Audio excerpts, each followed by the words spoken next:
하나님 말씀 역대상 12장 1절에서 40절 구약성경 630페이지입니다. 630페이지. 우리 합독은 12장 1절 2절 그리고 15절 한 절 읽고 21절 22절 그렇게 나누어 읽습니다. 12장 1절입니다. 다윗이 기스의 아들 사울로 말미암아 시글락에 숨어 있을 때에 그에게 와서 싸움을 도운 용사 중에 든 자가 있었으니 그들은 활을 가지며 좌우 손을 놀려 물매도 던지며 화살도 쏘는 자요 베냐민 지파 사울의 동족인데 그 이름은 이러하니라. 15절입니다. 베냐민과 정월에 요단 강물이 모든 언덕에 넘칠 때에 이 무리가 강물을 건너서 골짜기에 있는 모든 자에게 동서로 도망하게 하였더라. 21절입니다. 이 무리가 다윗을 도와 도둑대를 쳤으니 그들은 다 큰 용사요 군대 지휘관이 됨이더라. 그때에 사람이 날마다 다윗에게로 와서 돕고자 하며 큰 군대를 이루어 하나님의 군대와 같았더라. 아멘. 오늘 본문의 제목은 다윗을 찾아온 용사들. 다윗을 찾아온 용사들. 오늘 본문은 다윗이 사울 왕을 피해 가지고 시글락과 광야에 있을 때에 이 다윗을 돕기 위해 각 지파에서 온 용사들과 그리고 사울의 사후 즉 사울이 죽고 난 이후에 다윗을 왕으로 세우기 위해 헤브론으로 찾아온 12지파의 용사들을 소개하고 있는 그런 내용의 본문입니다. 오늘 이 본문을 통하여 하나님께서 우리들에게 주시는 첫 번째 교훈은 포기하지 않을 때 사람이 붙는다. 포기하지 않을 때 사람이 붙는다라는 이런 교훈을 우리들에게 주십니다. 19절에서 22절까지인데 22절 말씀 보시면 그때에 사람이 날마다 다윗에게로 돌아와서 돕고자 하며 큰 군대를 이루어 하나님의 군대와 같았더라. 여러분, 이 본문은 다윗이 사울을 피해 시글락과 광야에 있을 때에 다윗을 도와준 므낫세 지파의 용사들에 대한 이야기입니다. 사무엘상 29장 30절에 보면 다윗이 블레셋에 망명을 합니다.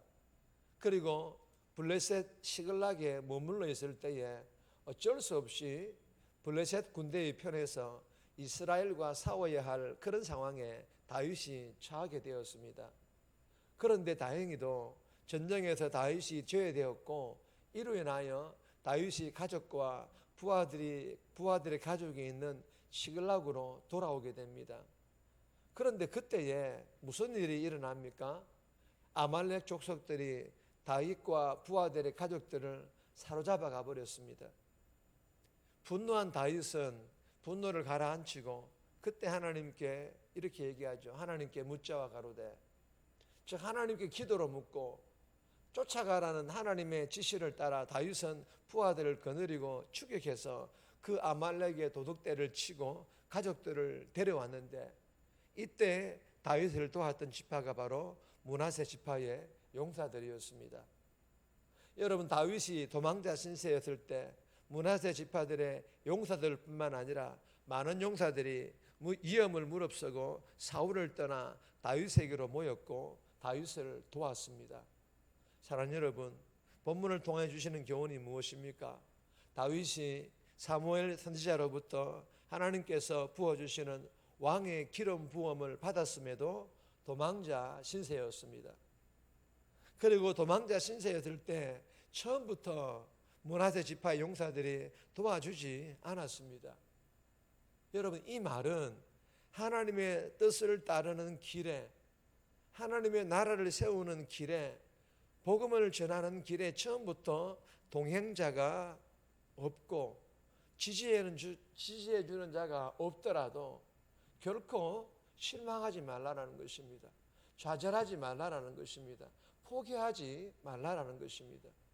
그리고 다윗과 같이 그 길로 묵묵히 우직하게 걸어갈 때 뜻을 같이 하는 동력자들이 하나둘 지지하고 격려해주는 동력자들이 어느새 함께 동력하고 있는 것을 경험하게 될 것입니다.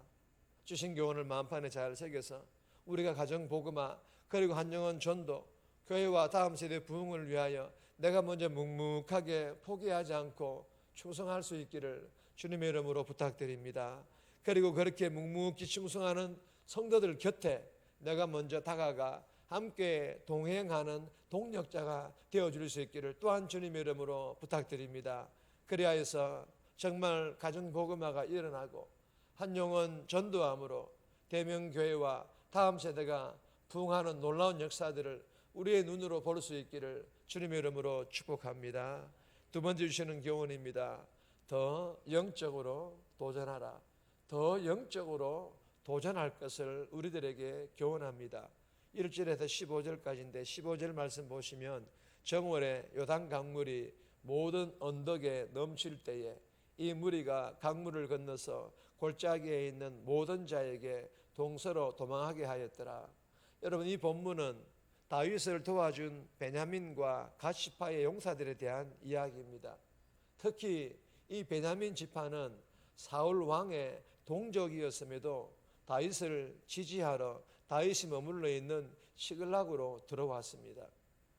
그리고 여호수아 3장 15절 17절에 보면 갓지파도 요단강을 건넜던 선조들처럼 봄철 즉 몸에 거두는 시기에는 이 요단강물이 넘칠 정도입니다.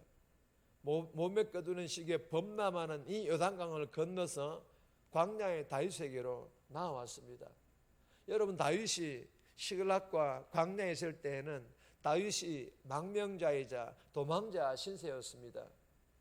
이러한 다윗을 도왔다가는 자신에게 미래가 보장되기는커녕 오히려 불투명하며 그리고 어떤 해가 가해질지 모르는 목숨까지도 위태로워질 수 있는 그런 일들입니다. 여러분, 베냐민과 갓시파의 용사들은 하나님을 점점 떠나가는 이 이스라엘 민족을 하나님의 나라로 되돌려야겠다라는 그런 믿음으로 자신들의 안위를 뒤로한 채 모험에 도전한 것입니다. 즉 다윗을 돕는 일에 함께 동행하였던 것입니다. 사랑하는 여러분, 본문을 통하여 주시는 교훈은 첫 번째 교훈과 비슷한 교훈입니다. 내 안위보다 점점 악해져가는 이 민족을 위하여, 내 기득권보다 점점 영적으로 무기력해져가는 이 땅의 교회를 위하여, 내가 섬기는 교회를 위하여 영적인 모험에 도전할 수 있기를 주님의 이름으로 소망합니다. 복음의 열정이 회복되어 더 간절함으로 예배드리고 더 절박함으로 기도하고 더 깊이 있게 묵상하고 더 변화된 모습을 통하여 전도함으로 이 나라가, 이 땅의 교회가, 내가 섬기는 교회가 영적으로 한 번 더 일어나는 부흥하는 역사가 일어날 수 있기를 주님의 이름으로 축복합니다. 세 번째 주시는 교훈입니다. 말씀으로 하나 되라. 말씀으로 하나가 되어야 할 것을 교훈합니다. 23절에서 40절까지인데 말씀은 따로 읽지 않겠습니다. 여러분, 이 본문은요 다윗의 군사들에 대한 이야기입니다. 다윗이 헤브론에서 왕위에 오를 때 북쪽과 남쪽의 12지파들의 용사들이 충성된 마음으로 나와 다윗을 온 이스라엘의 왕으로 세웁니다. 그리고 다윗이 왕위에 오른 후에 이 이스라엘 백성들은 사흘 동안 연회를 열었습니다. 다윗이 왕이 되자 이스라엘의 기쁨이 가득했다라는 그런 뜻입니다.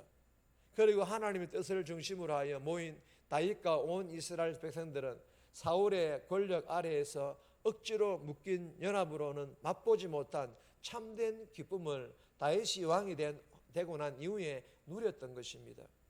여러분, 주시는 교훈은 하나님의 뜻을 쫓아 자발적으로 연합할 때 참된 기쁨, 주체할 수 없는 큰 기쁨을 누리게 된다는 것입니다. 대명의 모든 성도들이 하나님의 뜻과 하나님 말씀 중심으로 하여 모여 하나님의 뜻, 하나님의 하나됨을 이루어가는 아름답고 건강한 교회로 세워갈 뿐만 아니라 참된 기쁨을 누릴 수 있기를 주님의 이름으로 소망합니다. 정리합니다. 가정 복음화와 대명교회와 다음 세대 부흥을 위하여 묵묵히 포기하지 않고 충성하고 함께 동행하는 동력자가 되어 가정 복음화와 교회의 부흥을 경험하게 해달라고, 내 안위와 기득권보다 나라와 민족 교회와 섬기는 교회를 위하여 복음의 열정으로 더 예배드리고 기도하고 전도함으로 이 나라와 민족 교회와 섬기는 교회가 다시 한 번 더 일어날 수 있도록 이 새벽에 기도하며 오늘 하루도 살아갈 수 있기를 주님의 이름으로 부탁드립니다.